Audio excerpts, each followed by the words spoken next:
Welcome. You're listening to Parts and Charts, the IFS and Astrology podcast. I'm Chelsea Owens, an artist and licensed marriage and family therapist specializing in internal family systems, and one of my spiritual gifts is the ability to balance depth and fun. And I'm KP Kajabowski, a poet, filmmaker, and astrologer who seeks pathways to fully loving myself and others, and the language for what is happening underneath the surface. Together, we explore how inner parts and planetary archetypes speak to one another. Whether you're new to IFS or astrology or deep in your own integration practice, we're glad you're here.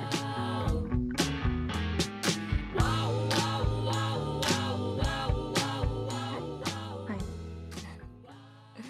I just returned from Hawaii and I feel sun-kissed and refreshed with life. So Love here it. we are. You look like it. Thank you. Feel fresh. Yeah. Mhm. Yeah. How are you? I feel good. Great. It's like a really gloomy week, but the gloomy weeks are when I like get in bed and I read, and so I make it with weather here, you make it the vibe. You lean in. Mm-hmm. Yeah. Yeah. Seasons, maybe. Mm-hmm. Yeah. So today we both pulled King of Pentacles. I So put I'm mine away. just I'm just noting that that's our anchor for the episode. Just keep that in the back of your mind. Yeah. As we talk about dating. Everyone's favorite topic. Mhm. Mm-hmm. Or least favorite. Whoever, I mean, it's a Yeah, tough topic that can it be is. fun. What am I saying? It's a fun topic. We're gonna make it fun. Yes, yes. Yeah. So, what parts of you showed up in preparing for this episode on dating? Yeah. Um, the more I get to know my parts, the more I'm seeing them. Yeah. So I felt a lot of inferiority or like compensation kind of energy, like, oh, well, if we talk about this, then I have to like bring a bunch of research Oh. and quote Rhetorius, like the ancient writer astrologer, to back up anything I'm saying. I need to talk about this placement in order for it to be valuable enough. So there was a lot of like maybe there's a word you can help me find, but a lot of like, am is what I'm going to be saying worth listening to when it Mhm. comes to dating? Something I haven't done in a long time, let's be real. Even though I talk to clients a lot about their dating like practices and how to approach it and stuff like that. Yeah, so that's what came up for me when I Mhm. was preparing. And Yeah. then I did not over prepare and I did not find the quote from Rhetorius. Yeah. Beautiful. I mean, I'm sure there are lots of folks who want to hear that. Someday. And I mean, I do. Um, Separate episodes, perhaps. And I also, yeah, you've been in a long-term relationship, marriage for a while, and also we were joking that you don't have dating parts, but you do, and because you're still Yeah. dating your husband, you're Mhm. still, perhaps going on dates. So there are dating parts, probably, um, Yeah. still around.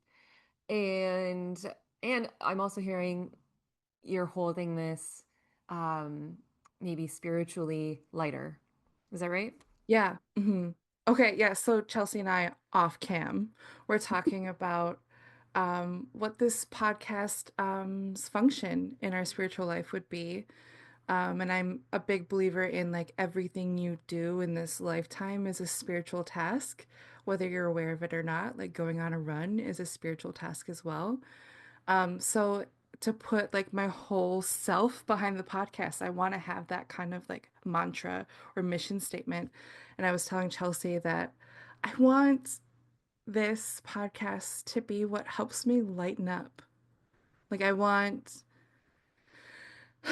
to show my goofier parts, my happier parts, my jazzier parts. I want to not have such a solemn tone when I'm talking about things that I hold really seriously.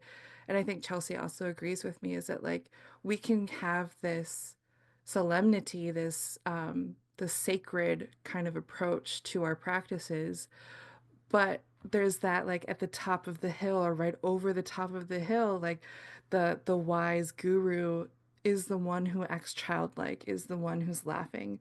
Like when I saw the Dalai Lama talk when I was younger, I didn't understand his language at all, obviously. And there was a translator, but most of the time he was just giggling. Like thousands of people in this big stadium, and he's just like giggling on stage. And it was just so like heartwarming and fun to watch, and also made his messages feel more in the body and more about like relationships. So the spiritual function is like lighten up, have fun. Mm-hmm. You don't have to present as this like I kind of said with the parts that came up, like I don't have to present as this like person in the stacks with like a candle and a notebook taking notes for hours, right? I think those days can be passed or take a back seat for the moment. So that's where I'm sitting. So I'm wondering what your spiritual function or desire for this podcast is. I'm right there with you. Yes to everything you said. And yeah, I think I resonate with having a part or parts that also would be with you in the stacks. Um, Research heavy. I have my history, political science background, that life happened before I became a therapist. So I definitely love that kind of rigor. And yeah, I really resonate with that. And as you and a lot of people who know me know, I am a pretty big goofball. So Yes. I love infusing lightness and sun and fun into like some deeper topics. And I think therapists have to. Like, we're dealing with so much heavy Yeah, stuff and we love it. We love going down to the depths. But it's hard to stay there all day, every day. right. So we have to laugh every once in a while. So Yeah. I love holding both of those things. Yeah. And how that I guess pertains not only to the pod, but to dating, um, all the same, like holding depth and fun as well. Yeah, right. Yeah. Yeah. Love that. So we're talking about dating. And we've planned for this podcast for me to have Chelsea's chart up, someone who is open to a relationship and not currently in one. So someone who is dating, right? Is that how you'd phrase it? I think so. Yeah. Yeah. Open to it. We'll say that. Yeah, Yeah. open to it. Seeking with the intention of seeking. I don't know how much action I'm really putting into that right now, but I lend myself my chart, whatever, I have to say about my parts, to the this conversation. Yeah. Okay. It'll benefit someone to hear more about these two methodologies coming together and yeah. So I have Chelsea's chart up. Um, in a regular session with someone, it wouldn't be so contrived, but usually the conversation would begin with a question or like an experience, and then I would be doing my like little brain thing, like, oh, what if it's this? And asking questions. But because it's less natural, I thought I would just start talking about your ascendant. Mm. And I was thinking about how the ascendant is so the ascendant is where the eastern horizon was the moment you were born. And that's what puts in place the rest of your chart. So the ascendant is always in the first house. If we're doing the Hellenistic ancient astrology method with the whole sign houses, which I do. Um, it's always in the first house. The first house is often considered by modern astrologers, like more popular astrologers, to be what your first impression is, or how people like sense you right away. And like that is most likely true. Astrology is developing all the time. Um, but the ancient way of speaking about the first house is as if it's the helm or the driver of your life experience. So that first house gives us a lot of information on like the rhythms or the motivations or the desire of the native who owns this chart. So your helm is Leo. Mm-hmm. So right away we get like I was thinking about how does this relate to dating? Like this looks like someone. on a dating app who is like very sunny, very bright, very warm right away. Um, you know nothing else about this person other than their ascendant energy. It's usually going to show up by their like profile photo and maybe the first couple things they write. It's not an exact science, of course, because people who have done more introspective work can pull out more parts of themselves to be more visible and present. So maybe someone has done a lot of Venus work, whatever that may look like, and then their Venus is showing first, that kind of thing. But that's what I was thinking about first, is like you go on a first date with someone, you don't know anything about them, but you know what they look like and how they walk and like how like what they approach their life like right away. So that's usually the ascendant. And I don't know if that's where we want to start because you're not dating yourself. Maybe. Maybe you are. Oh, I Um, have. yeah. But then I was thinking it's the Venus energy and the Mars energy like further into the first date that you start to feel about someone. Um, so I Yeah, kind of I yeah, go ahead. it, correct me if I'm wrong, but it feels like the rising energy is like what's either attracting people to you, like what's magnetizing people to you, or what you're, yeah, what you're drawn to. It's that first hit, it's that first thing that people notice, right? And that feels Yeah. important for the attraction energy, or do you feel like there's other placements that Yeah. would I don't know, show more about the attraction piece? Yeah, so the typically it's the Venus energy that is what's attracting or attractive. Oh, But so I don't know who wrote this. I feel like I read it on a Tumblr many years ago, and I really want to find out who wrote this because I think it's a really good way to describe the difference between the rising sign or the ascendant. Those are interchangeable, the yeah. sun sign and the moon sign. And the metaphor was you walk by a house, and the rising sign is like the exterior of the house and like the vibe that gives off before you even go into the house. The Mm, sun sign is when you're in the house and how it's decorated and like the kind of people who are there and what is on display. And it's the moon sign that is the mood of the house. It is not necessarily visual, but you can feel it. Like you can feel when it's a really cold house, right? Or you can feel when it's a really lively and loving house. That's the moon sign. So I think that's just such a good metaphor, especially when you're thinking about dating. Like, how when you finally get to the mood of someone, you're like feeling their moon sign. And the moon sign is like their emotional capacity, their emotional expression, how they feel safe, how their body feels safe, how they move and change throughout their life, in their month, in their week. So it's like you're really getting to know someone, but you don't really get to feel the moon sign until like maybe date two or three or four. mm, The sun sign is after the rising sign. So maybe the first date is like you're just getting the rising. mm, I mean, I believe on my first dates with people, my Libra sun came out pretty quickly, but that could be one way to think about it. But then thinking about Venus, the Venus sign as how the person attracts someone or their values. And if we're conflating attraction and value system, I think that's a really interesting conversation. mhm, And I don't necessarily know that we can conflate them.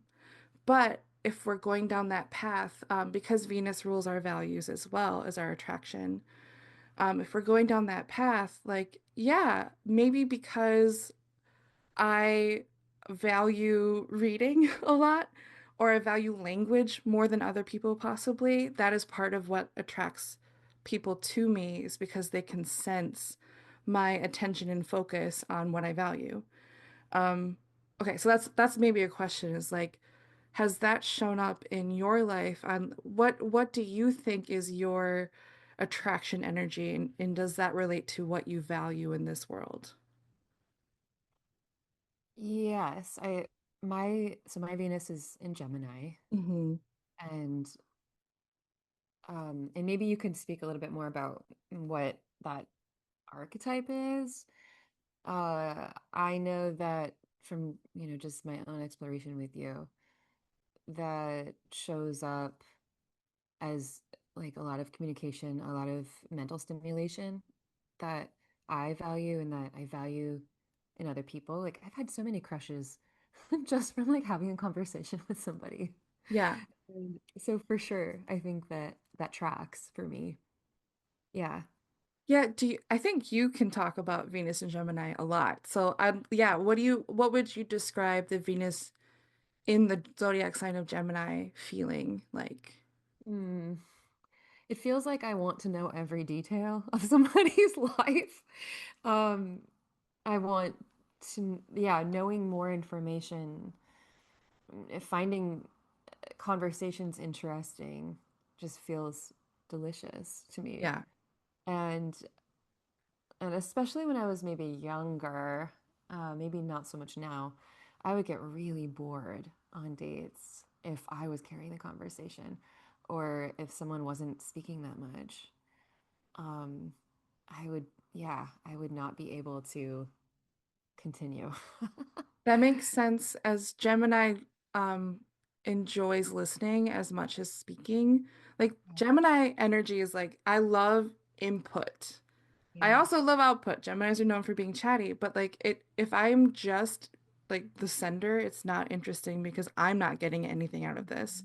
It's not Mhm. a selfish thing. It's just the information highway is two ways or many ways. That's Gemini energy. Highway energy is pretty Gemini. Yeah. Yeah. Yeah. It's that I don't want to just perform and just be the Yeah. speak storyteller all the time. It's that I also want it to be a back and forth. I want it to be Yeah. banter and um yeah, just want to share interesting thoughts. Like, yeah, so many times I've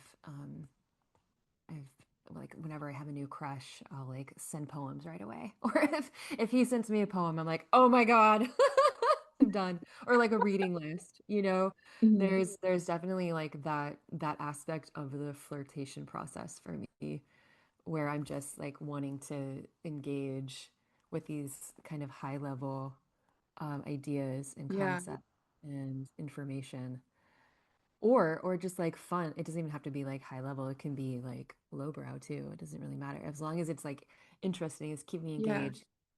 It feels like such a love language to have somebody send me something that they find interesting, Yeah. something that an idea or a thought or a poem or reading or an article, like something that they find really interesting and they take the time to send it to me because they think I might like it. Like Yeah. feels so nice.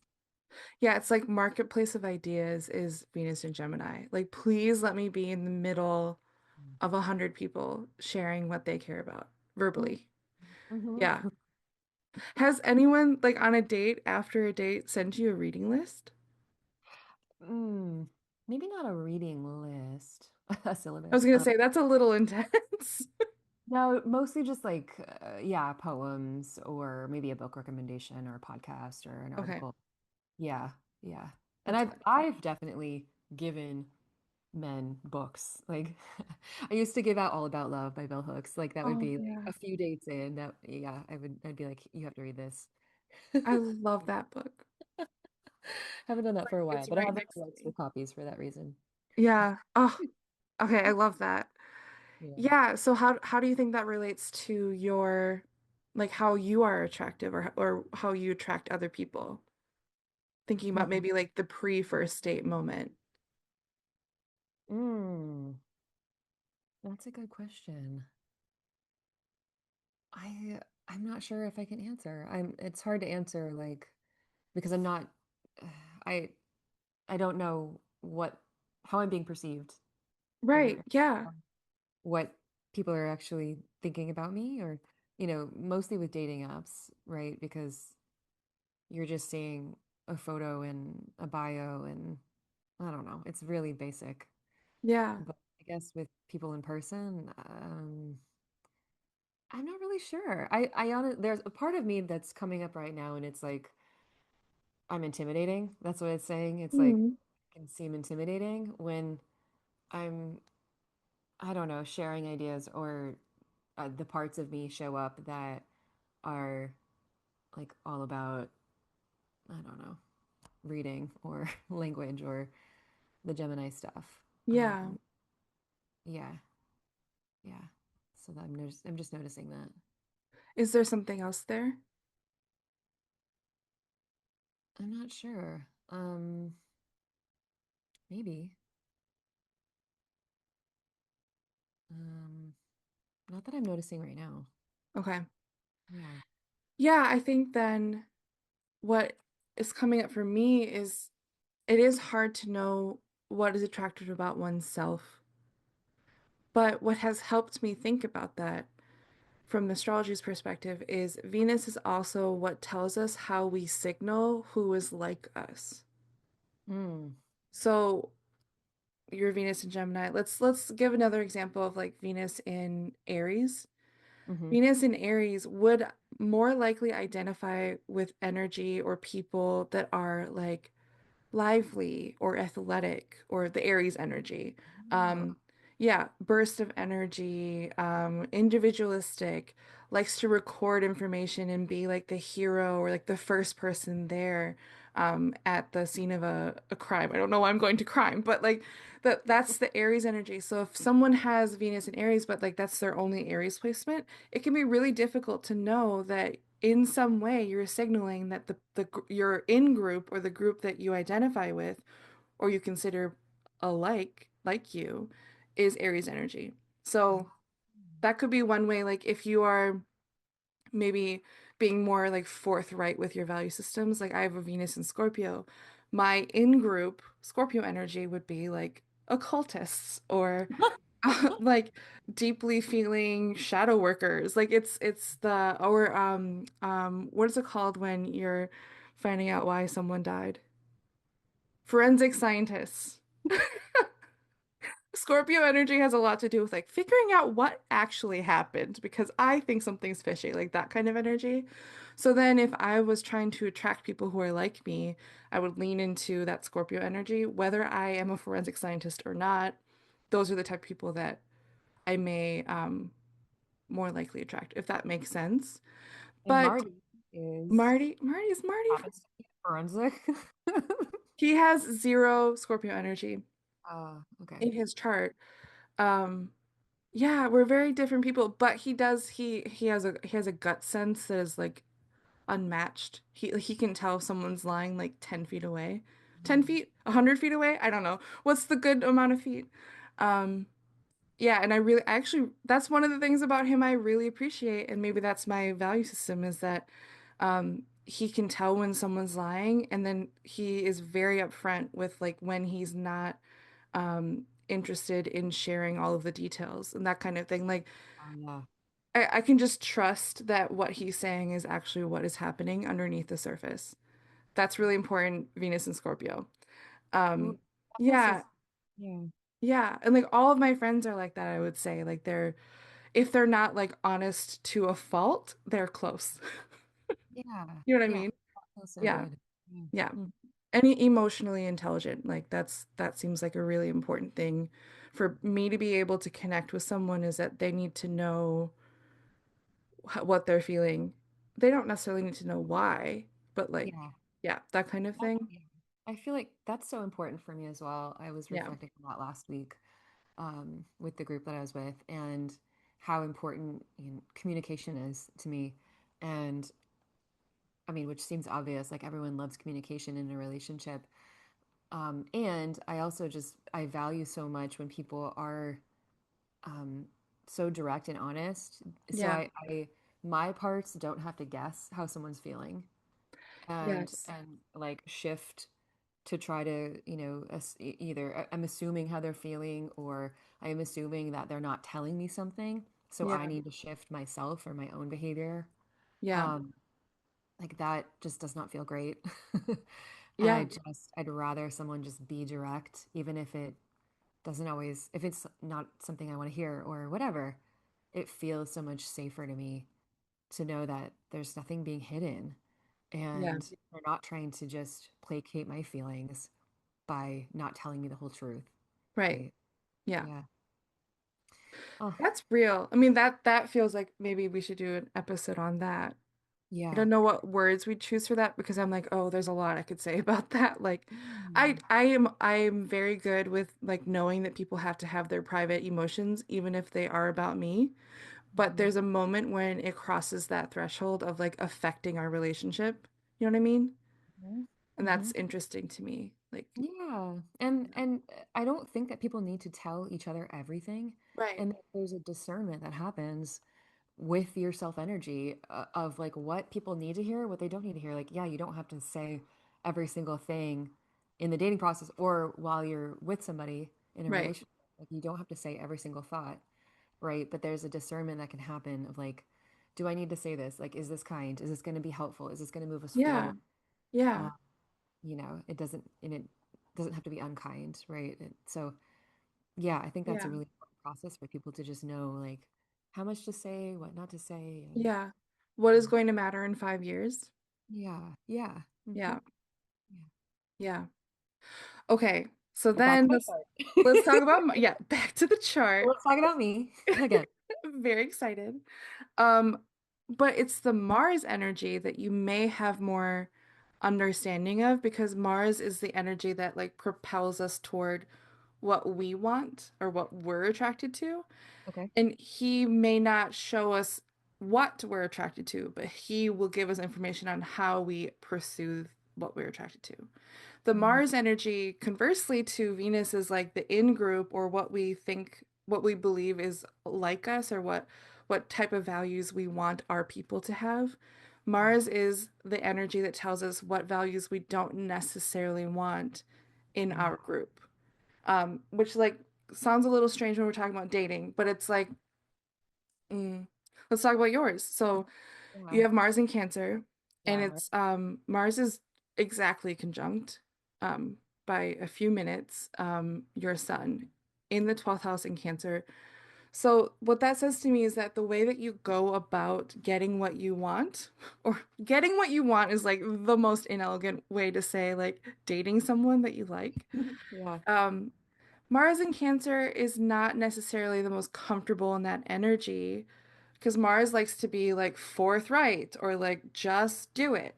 Cancer energy is a little bit more like I'm going to see if it's cool enough or safe enough. There's usually like a pretty thick wall, protection. So it's like, yeah, you know what you want to pursue and you may move toward like that object, that person, that being. But there's the hesitancy of that person then responding.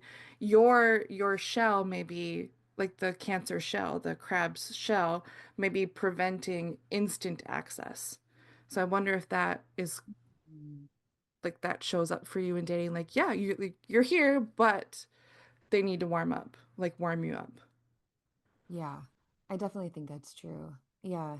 It's interesting that thinking about, yeah, how we pursue because I feel okay, the parts of me that I'm noticing right now in pursuit of, someone or dating, I feel actually quite polarized. I feel some parts that are super confident and really like maybe even a little bit more masculine.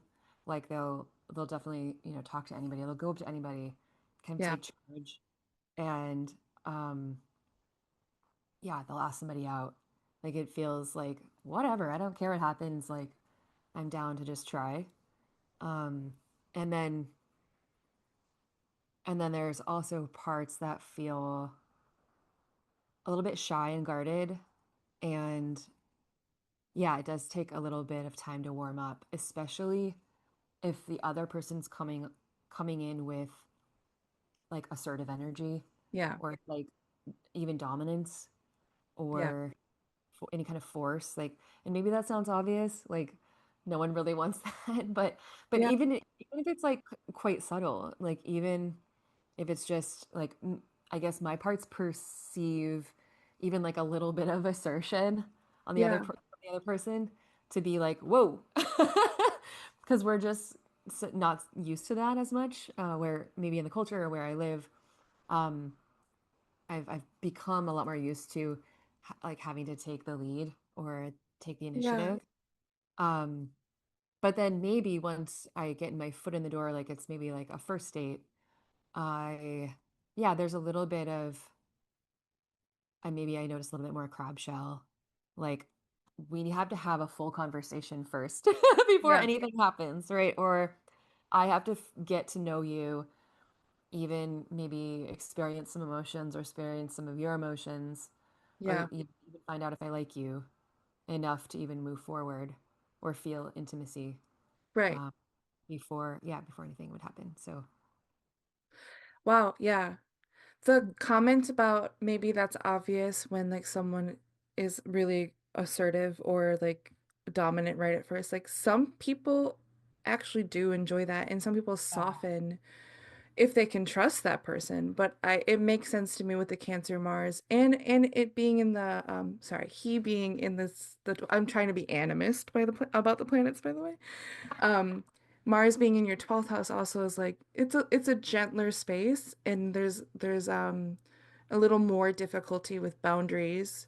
So then Oh, maybe there's a little bit of compensation of like, okay, if I can't really sense exactly what's happening with this, then I need more protections and that's like a double down of that energy. mhm. Um, And let yeah, me also just yeah, say that what I'm noticing too is like, is the desire for uh, assertiveness yeah, from another person? Like yes, I have parts that are like, "What?" Like I have a reaction to it, but that doesn't mean like I don't enjoy that or want that in so many yeah, aspects, right? Like that kind of, I don't know, like maybe it's yin and yang energy. I'm not really sure, but there is a desire for like the take chargeness or yeah, um just, feeling like someone's interested and like making that known, right? So yeah, there's no guessing. And I feel like a lot of us, myself included, are in that guessing space in the dating process, the gray area where you're not quite putting your own feelings forward for various reasons, and the other person's not quite putting their feelings forward in a direct way. We're yeah, still feeling it out, but even that can last probably longer than it needs to in that gray space of just wondering, like, does this person even like me? Are they interested in me? yeah, So I feel like I've spent a lot of time in that space, kind of guessing what the other person's feeling, or because they're not saying it and I'm not saying it, and yeah. on you go, and you never really get any answers. Can I reflect something back to you? You may, Because I really do believe that language is our body speaking, whether we're aware of it or not. You use the word feeling a lot, yeah. almost exclusively, other than what the person's actually saying, which I think, I didn't mean to point, but I think is related to the Gemini Venus, the thinking Venus, right? Or the speaking Venus. And then your Mars is in a feeling sign, the water sign of Cancer. So it's like, Mars will not let you fully understand or like fully in. Even though Mars is technically the pursuer, Mars won't let the pursuit or the chase or whatever fully complete or happen if the feelings aren't resonating together. Like if there's like a dissonance, I guess, in feelings and speaking. And the Venus is like, I am here to make sure this person is speaking their value system clearly. It was just something else you said a few minutes ago of like, like saying what they believe and that kind of thing. Which is interesting because if you had fire signs between these two Mhm. planets, Venus and Mars, I wonder what the difference would be. Mm, that's so true. Yeah. Yeah. Well, I mean, I feel like some of my fire shows up in dating too. Like I definitely have a performer part. Oh Like yeah. like that's gotten so good at going on dates at this point and can speak about myself, and I show up really confident, like I've got this. I don't feel nervous. Yeah. And it does little performance. Like I know when it's there, it tells jokes, it knows how to be really charming. Yeah. So That that makes definitely sense. shows up. That makes a lot of sense because your Mercury in Leo is right on your ascendant. It's a couple degrees away, but it's making the influence. Yeah, Mercury on the ascendant, no matter the sign, is like so agile, so yeah, like is confident, strong. Whether their Mercury skills are like lacking or not, there's still this like air of like, oh, they're just a really consummate, expressive person. I'm married to one who has a Mercury on his ascendant as well. Um, Mm. anyway, yeah, and then it the Mercury being in Leo as well, the sign of warmth, generous spirit, performance, play, makes a lot of sense. That makes a lot of sense. Yeah, and Yeah. I think Mercury is also one of the planets that would show up on the first date. Okay, interesting. Yeah. So it's maybe like the Venus you don't necessarily feel right away. I don't know. It depends on the person. But like on a first date, hopefully someone's talking. And then that's when you would show up. Like, You'd be surprised sometimes. yeah, I know. I've been in a couple. Yeah. So, I'm also noticing, just reflecting on the parts of me that show up on dates or have shown up on dates in the past. I definitely have a caretaking part Oh that yeah. shows up. Oh yeah. Uh, that um, it's not quite my therapist parts, but similar, has some similar like behaviors Yeah. and empathy, of course. Um, Especially on dates when I notice like the other person seems really, really nervous. Hmm. Either that or they're a little bit more quiet or introverted. Um, and I can tell that they're just, yeah, maybe not speaking because they're nervous or for whatever reason. And my caretaking part just swoops right in and really tries to make them comfortable. Maybe we'll ask more questions than usual, or does all the things that I know how to do in order to make Yeah. someone comfortable. It's like really, really nice. But then it also just like it doesn't necessarily come off romantic either. Like it feels like a very friendly vibe. Um, Yeah. like the receiving person is like, "Oh, you're so nice," or you're so caring. Um, but like, yeah, there's no spark here. And like I'm not necessarily feeling a spark either. Um, but that's just happened a lot, it Yeah. seems. Caretaking parts come in and really try to make the other person feel safe or feel okay. I have a theory about you Yes, with tell this me. with this caretaking part, but I think it's better if I ask questions and not presenting a theory. I don't know. I my parts want to hear a theory. Really? Yeah. Okay. Um, okay, so you are very aware of your chart at this point. I know. Yeah.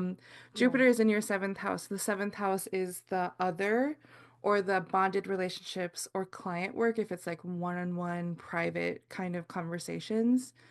Um, yeah, you have one planet in that house. It's the house of Aquarius. So you said like it comes off kind of friendly. My theory. I want to ask the questions because I don't like to present theories, but I'm gonna do it. You can do both. Whatever you want to do. You can do both. Okay. My theory is that this Jupiter, this great, expansive, like generous kind of energy in this house of partners and clients, looks and acts like a caretaker part. That makes a lot of sense. But if you have many caretaker parts, which maybe you do, this caretaker is more verbal or more like theorizing, the Aquarius energy, or more supportive of like humanity, more idealized, maybe has a harder time connecting with the body and like felt sense with another person.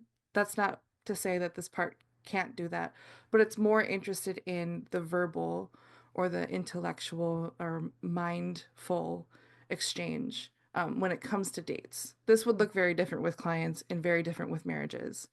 Uh, Okay. but yeah, that's my theory. Hmm. Does that feel Yeah. connected? Yeah, I think so. Hmm. Okay. There's another thing happening. There's two things happening. Your Jupiter is making a very positive connection to Venus. So your attraction, your attractiveness, your values. So then it would make a lot of sense that on dates and in relationships, this Jupiter in Aquarius would be in a pretty consistent conversation with your value systems, both in air signs, which is interesting. Yeah. Yeah. Hmm. What does that make you think about? All the people that I've gone on dates with and their airy qualities, or Yeah. like the what looks like on paper, mostly speaking about dating apps, the the qualities that look good on paper to me, right? Like, oh, this person looks really smart, or Yeah. they look really interesting. They look like a good banter partner. Yeah, I feel like I've sought out a lot of guys like that. Yeah. And then sometimes, actually, in person, it doesn't feel the way that I imagined it would feel for whatever reason. Don't really know what's going on with the other person. But it just kind of like falls flat. And it like, or we do have a good conversation, but it doesn't feel like it could head in the romantic direction. Yeah. So then I'm thinking about this Mars again in Cancer, like right on top of your sun. Um, it's like your values and the way that you connect with people in a really deeply bonded way is mental, verbal. Um, there's a our air signs have a lot to do with ideal situations or consideration, which doesn't necessarily stay in the present moment or in the body. Not necessarily. Sometimes consideration is very bodily, very presence based. So that's not excluding air sign energy from the body, but your Cancer energy, like two really important planets in your chart, two really important parts, I guess, of your life, is like so reliant on sensing the body, Mhm. emotions as messengers, that kind of thing. So it's like your value system wants to be in this place of conversation, but until it's with someone who is feeling that conversation in their own body, it's not necessarily going to connect to your sun, your life force, Yeah, right? yeah, totally. Yeah. Yeah. Do you want to? Well, I'm curious if you'd be interested in this. I feel interested in it, but and maybe some people would be interested in this. Like what to look for? Like if we're just looking at my chart, Yeah. what to look for? What I should be looking for? Um, I don't know, either in who would be a good match. I know that's always what people want to know. And Yeah. if that's possible to, yeah, kind of parse out by looking at the chart. And now that we know a little bit about my parts, my placements, Yeah. what, who I've gone on dates with and some of that energy, like what, yeah, I guess what should I be looking for? I mean, that's the question. I know. And like, I think you know this very well as like an IFS specialized therapist as well. It's like everyone has the most unique experience, but the more that they get to know their parts and how they're interacting together and how they're reacting to the environment around, like that kind of thing, all of those bits of information that you have the patience enough to experience and glean and that kind of thing, will help you see more clearly the type of person that is a good match. So I have to say this up front because the more you do that self-examination work, the better it is. So I can't be like, look for your Venus sign, and then on the 12th day of the 8th month, right? Like it doesn't work like that. That's not how any relationship works in this world. Yeah. But I would say if the more you get to know your own chart and your placements, you're seeing like what we kind of just talked about, like there's this like emphasis on the air signs when it comes to relationships in your life, but your vitality is in this like very emotional, feelings based, body based place, the Cancer sign. Um, that to me says you can get like experimental or maybe a little literal with this and be like, you want someone who's chatty or who's well read, maybe, but maybe their profession is manual labor. Maybe their profession uses the body in some way, and that's how you'll know because they committed to an occupation. Like it sounds maybe a little face value possibly, but thinking about someone who's committing to an occupation, they have done a lot of time or they've committed a lot of their own energy and time to making that decision. And if they're a massage therapist or a doctor, like even like a physician, they probably are someone who's really connected to their body. Mhm. And then on the first date, they're also chatty. Okay, maybe this is someone that can get past that like little bit of shell that the Cancer energy has, because you can trust that they can live in the feelings or kinesthetic realm. So for someone else who's listening who's not particularly Chelsea Owens, maybe you're seeing like a great emphasis on fire energy in your relationship parts of your chart.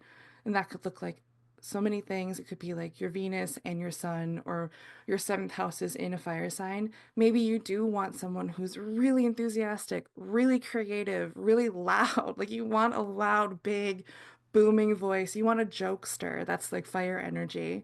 But there's something else in your chart that may be like earth, like really you need someone who's like, yeah, they can joke around, they can like make everyone in the room laugh, but at the end of the day I need them to do exactly what they said they're going to do, because that's earth energy, is like trust, stability, steadiness, like routine. And I'm saying all of these words that sound maybe possibly like on the negative spectrum, but when it comes to earth energy, there's a beauty to understanding that you can trust wherever you put your right foot, you won't fall through the earth.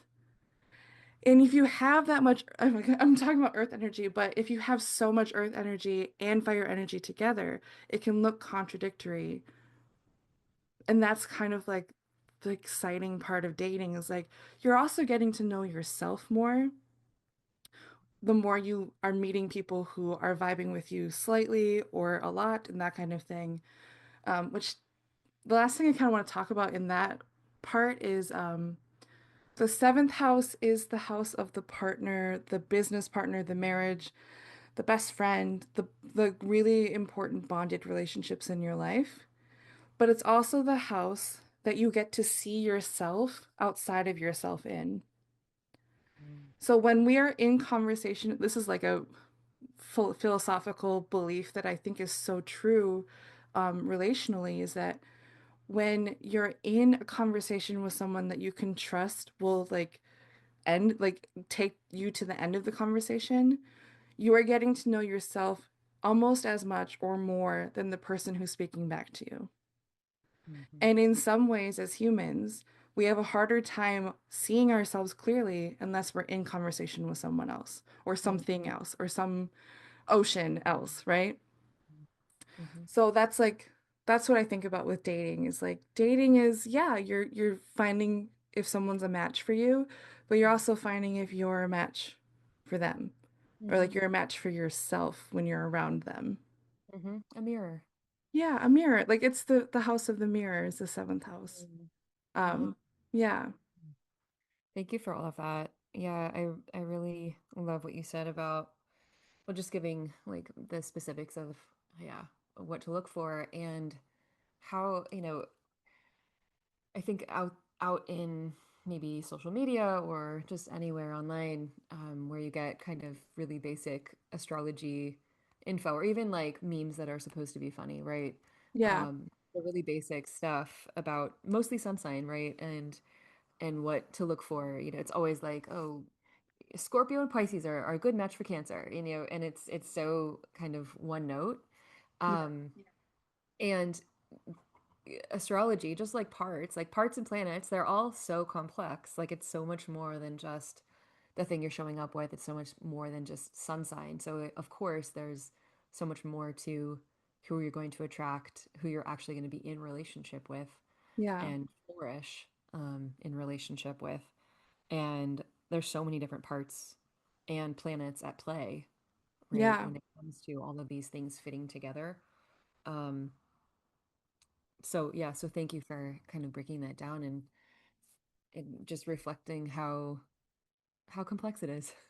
Yeah, and like I didn't talk about the typical techniques like the ruler of the seventh house, like Right. because Mhm. that's like those techniques are helpful, I guess, but in the end, it really is like being willing to talk with a person who's being willing to talk with you.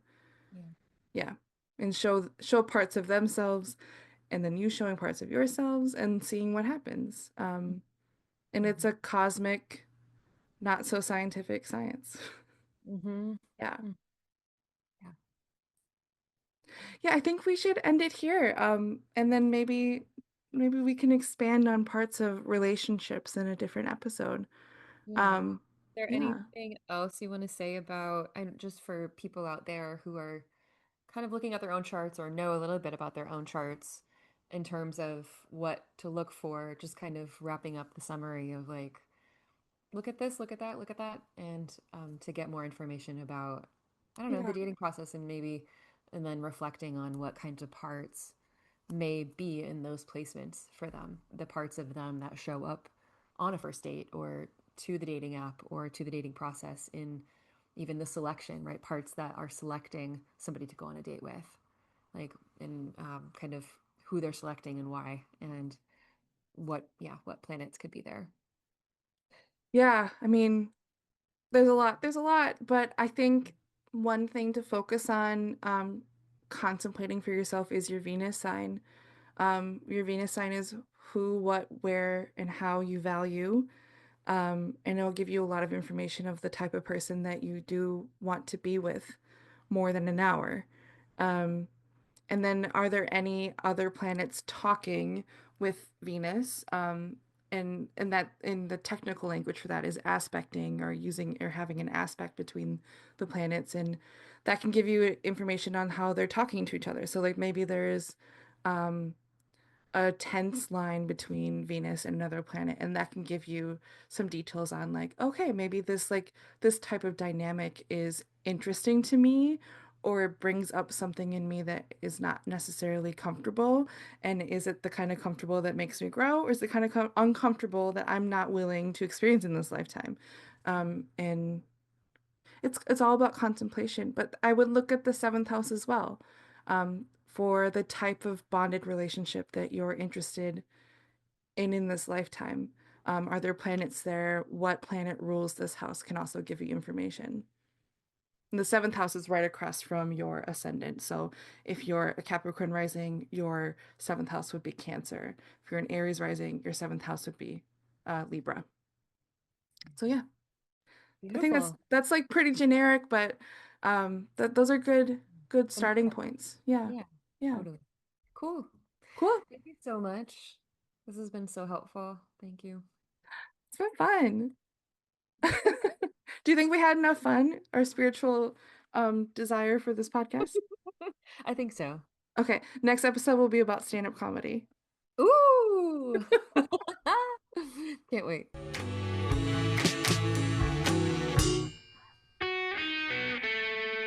Thank you for joining us for Parts and Charts, the IFS and Astrology podcast. If something sparked insight or resonated with you, we'd love to hear from you. No, really, we're here to make friends. Reach out to us. Leave a comment, subscribe, and if you feel called, share this episode with someone you care about. Or, if you want to work with us one-on-one and go deeper with this work, check the link in the show notes for how to find us. Until next time, may all of you feel a part of the family.